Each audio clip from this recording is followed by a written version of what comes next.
xildhibaano odayaal iyo waxgarad kala duwan oo ka soo jeeda gobolka Togdheer ayaa si adag uga hadlay dugsiga farsamada gacanta ee magaalada Burco wararku ay sheegeen in xukuumadda madaxweyne Muuse Biixi Cabdi kharash loogu talagalay dhismihiisa loo leexiyay dugsi kale oo magaalada Hargeysa laga wado odayaasha xildhibaanada iyo sidoo kale waxgaradkan ayaa xukuumadda Soomaaliland ugu baaqay inay ka laabato go'aankani isla markaasina degdeg u fasaxdo oo dhismaha dugsigani oo muhiimad gaar ah ugu fadhiya bulshada Soomaaliland ayay ka hadlaysaa arrintu way isbedeli kartaa banaanbax bay keeni kartaa ardayda kici kartaa magaalada dareenkoodu sii xumaanaya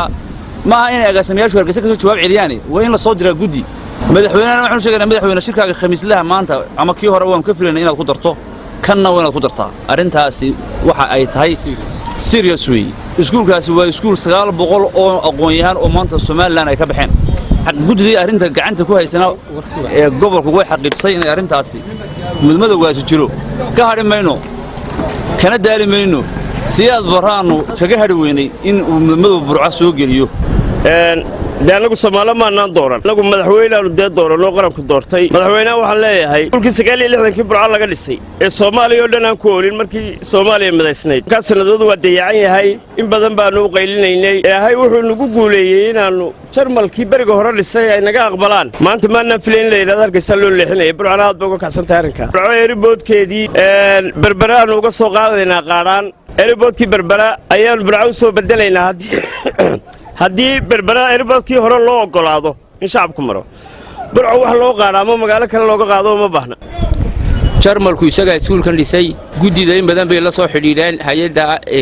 GIZ daraasad ballaaran baa la sameeyay inta ma aha in khayraadka dalka koox gaar ah ama gobol gaar ah gobolada kale lagu godoomiyo taasi midaanu yeeli kareynana ma aha minaan qaadan karayna ma aha inaanu cid kasta oo idinka timaado Hargeysa oo Burco soo galayso xukuumadda ka tirsan inaanu mudaharaad u diyaarino haddii aanan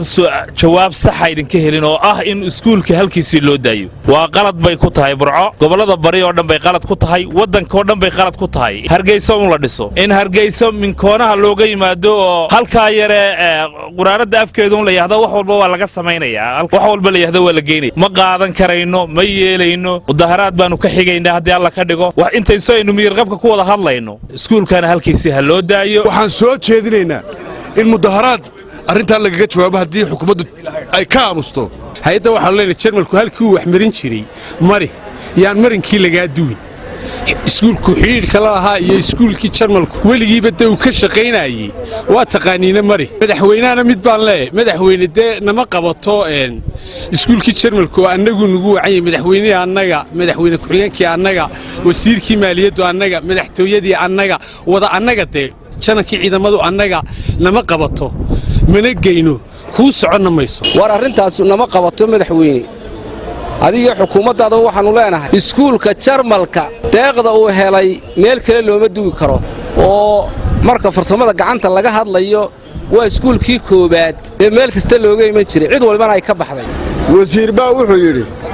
warshadda ha laga dhiso muqdisho warshadda ha laga dhigo dhagaxa ha la soo qaado imika socotee muuse wada waxa weeyaan waa tii aynu aragnay ee dawladdii hore aynu ka aragnay ee layidhi dhagaxa ha laga soo qaado berbero xamar ha la keeno waa wax laga xumaado runtii waxay guddida iskuulka jarmalka guddida iskuulka farsamada gacanta ee jarmalku ay caddeeyeen qorshihii iskuulka dib loogu dhisayay hay'adda GIZ ay waday in loo qorsheeyay in Hargeysa lagu koobo cid alle iyo ciddii ay qusaysaa arrintaas haddiiba ay isku dayday ha ka noqoto baanu leenahay taa reer Burco haddaanu yeelimayno mana aqbalayno haddii dhaqaalahaas loo qoondeeyo GTZ ay u qoondaysay in dugsiga lagu dayacto meel kale loo leexiyo dawladdu wax badan bay ku waayay doontaa hadalka waxgaradkani ayaa ku soo beegmaya xilli bulshadu hadal hayso wareejinta kharashka hay'adda GIZ dalka Jarmalku ugu tala gashay dhismaha Burco Technical Institute taasi oo wararku ay sheegayaan in dugsi farsamada gacanta oo Hargeysa loo leexiyay waa fahmi kaysa xirsi bulsha TV Burco